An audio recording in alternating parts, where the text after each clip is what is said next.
हाँ फ्रेंड्स, आज हम लोग जो है प्लेन मिरर के बारे में कुछ डिस्कस करेंगे।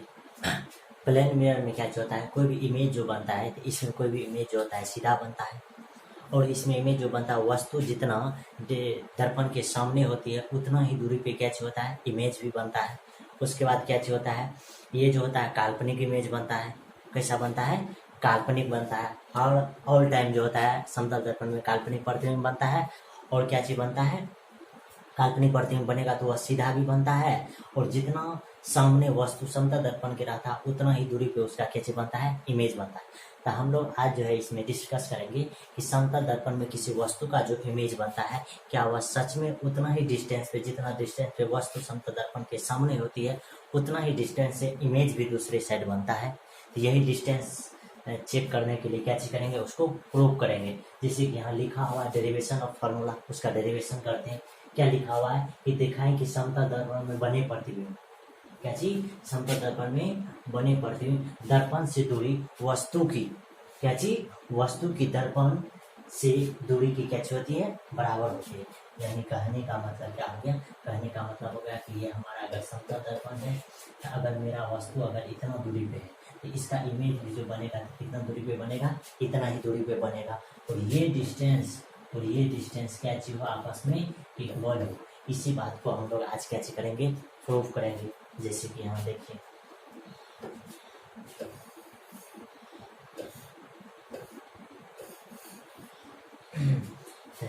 ये ध्यान से देखिए, ठीक। यहाँ लिखा हुआ है, आप क्या चीज लिखा हुआ आगे लिखे हैं कि एम डैश एक क्या चीज है, प्लेन मिरर है। इसमें प्रूव करने के लिए ये ध्यान से देखिए, इस इमेज में ये जो इमेज है ये मेरा एक कौन सा दर्पण है, ये जो है मेरा एक कौन सा दर्पण है, समतल दर्पण है। कौन सा दर्पण है? समतल दर्पण है। इसमें एक ऑब्जेक्ट रखा हुआ है इसके सामने, ओ इसका इमेज जो बन रहा है यहाँ बन रहा है। इसका इमेज कहाँ बन रहा है? ये मेरा क्या चीज है, इमेज है। और हम प्रूव क्या करना चाह रहे हैं, ये डिस्टेंस और ये डिस्टेंस आपस में क्या चीज इक्वल, ये क्या चीज करना चाह रहे, प्रूव करना चाह रहे थे। इसमें देखिए क्या चीज माने हैं कि ओ एक जो है, यानी कि इसको मानते हैं ये एम और ये क्या चीज है, एम डैश। ये कौन सा दर्पण है? प्लेन मिरर है। इसके सामने एक ऑब्जेक्ट रखा हुआ है, जो ऑब्जेक्ट क्या चीज है, ओ। ठीक, ये कितना दूरी पे रखा हुआ, कुछ दूरी पे रखा हुआ, मान लीजिए कितना दूरी पे रखा हुआ, डी दूरी पे रखा हुआ है। ठीक, तो अब क्या होता है, अब इससे हम लोग जब भी इमेज बनाते हैं हम लोग को पता होता है कि कोई भी ऑब्जेक्ट है तो उससे बहुत सारा रे निकलता है। तो अपने लोग जो है इस इमेज प्राप्त करने के लिए 4 रे, कम से कम उसमें 2 जो है रे क्या करते हैं, खींच करके डायग्राम बनाते हैं। तो इसको क्या किए हैं, एक रे को सामने निकाले हैं और एक रे को क्या किए हैं, इधर पास किए हैं। इधर पास करेंगे, ये जिस पॉइंट पर मिलेगा, ये जिस पॉइंट पर मिलेगा उस पॉइंट पर क्या करेंगे, एक नॉर्मल खींचेंगे। उसके बाद ये एंगल जितना होगा उतना ही ये एंगल होगा, क्योंकि ये इंसिडेंट हो रहा है तो इस पॉइंट पे क्या होगा, रिफ्लेक्शन भी होगा। जब रिफ्लेक्शन होगा तो नॉर्मल के साथ रिफ्लेक्शन कर रहे हैं तो ये एंगल जितना बना के आएगा उतना ही एंगल बना करके ये इधर क्या हो जाएगा, पास हो जाएगा।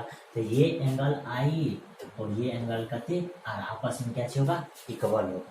ये आपस में क्या होगा, इक्वल होगा। और इस जो नॉर्मल को है, इस नॉर्मल को क्या माने है, ए। अब क्या किए हैं, ये रिफ्लेक्टेड रे जो है इसको माने हैं कि इसी रे को बैक करती है। क्या किए हैं, बैक किए हैं। और ये जो मेरा एक रे निकला है ये समतल दर्पण के सामने ही निकला।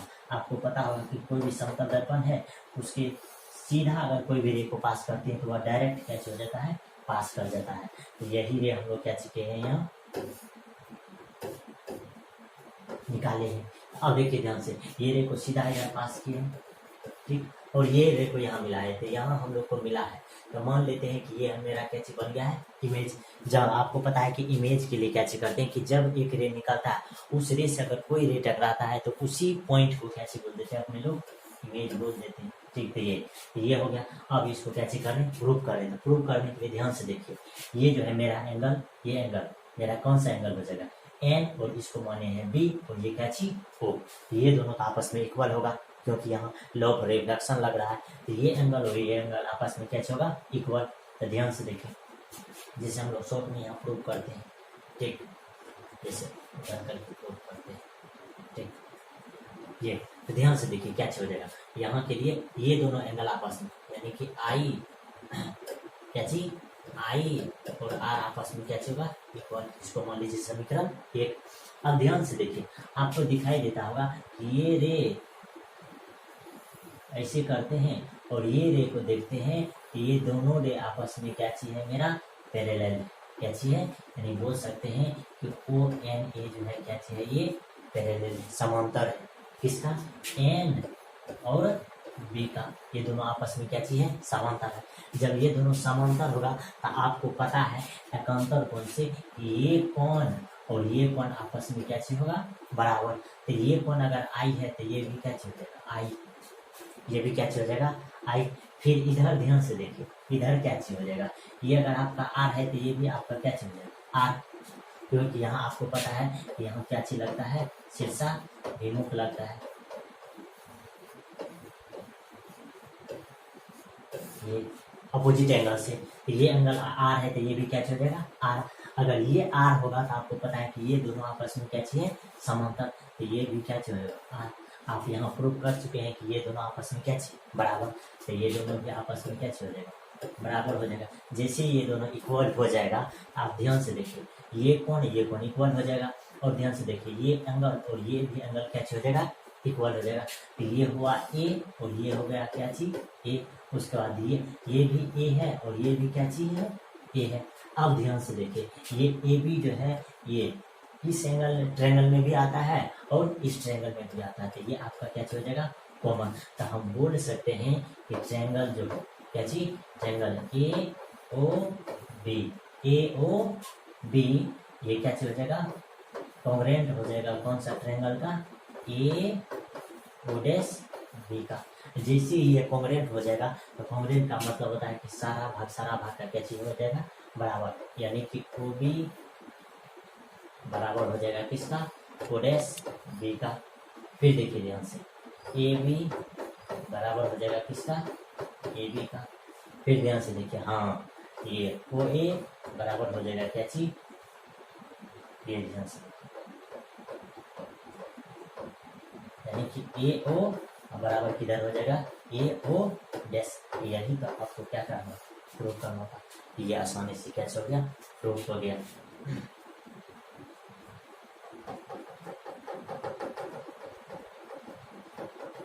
हाँ, और इसको जो है अलग तरीका से हम लोग क्या चुके हैं, प्रूव किए हैं। ध्यान से देखिए, माने हैं क्या, माने हैं कि एम डैश एक प्लेन मिरर एक समतल दर्पण है जिसके सामने एक वस्तु ओ क्या किया हुआ है, रखा है। वस्तु ओ का दर्पण द्वारा बना प्रतिबिंब, वह प्रतिबिंब जो बनता है वह प्रतिबिंब कैसा बनता है, आभासी। आभासी का मतलब क्या होता है, काल्पनिक, ठीक है। और वह कैसा बनता है, सीधा बनता है। कौन सा बनता है, ओ डैश, दर्पण के उस साइड। उसका देखिए लॉ ऑफ रिफ्लेक्शन से आपको पता है कि इंसिडेंट रे और रिफ्लेक्टेड रे यानी ये रिफ्लेक्शन रे आपस में क्या होता है, इक्वल। ये ध्यान से देखिए, यहाँ से फिगर से,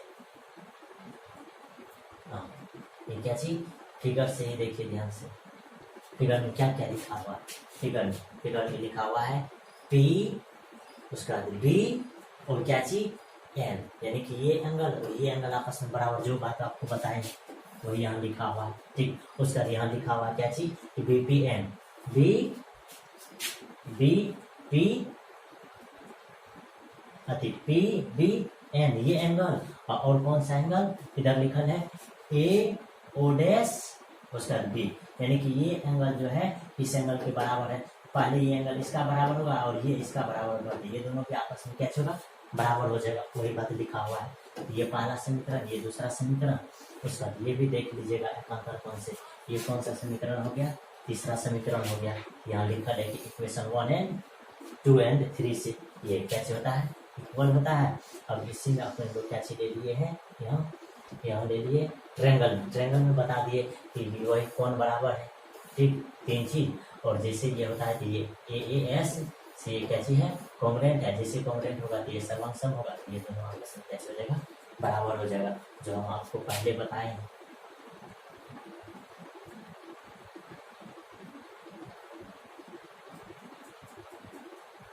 ये देख लीजिए,